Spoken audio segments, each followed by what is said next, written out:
Barry Wilkinson is the owner of Safety First Professional Driver Training here in Fort St. John. His company is responsible for training around 200 to 300 Class 1 truck drivers every year. Wilkinson moved to Fort St. John from Victoria 21 years ago and made his living as a truck driver and has since grown his business and family here. Something I really didn't see in the city. You know, I met some good people there in the city, but it wasn't as collective community-wise as it was when I moved up here. It really opened my eyes at the time. And in the next, 21 years that I've lived here, that's all we've seen. And I quickly realized that your community is not truly a community unless you participate in it. And now Wilkinson is ready to leave the driver's seat and fill an empty chair on City Council as he joins 6 other candidates who are running in next month's by-election.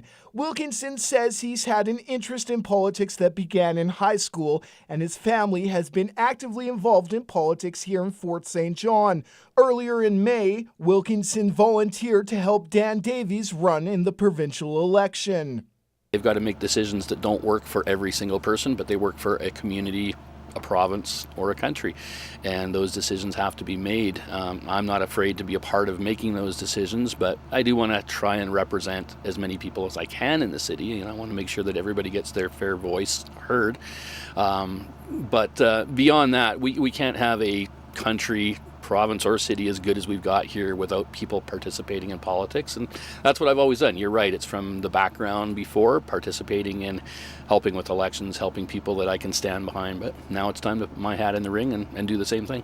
Wilkinson says one of his main priorities, if elected onto council, would be to make the community a more inclusive place to live, especially for minorities.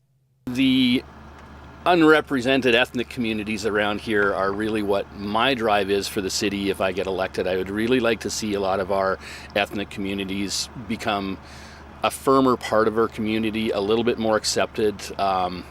That is already happening naturally, but to give you an example, when I moved up here 20 years ago, this city was quite different when it came to our minorities. It was not the most welcoming place for minorities, let's put it that way. And thankfully over the years that has been changing, but I would like to make a push to see it more acceptable. I would like to see people more welcome in this community. The first advance poll will be held on August 31st, with the second advance poll set for September the 6th. General voting day is on September 9th. Brendan Miller, CJDC-TV News, Fort St. John.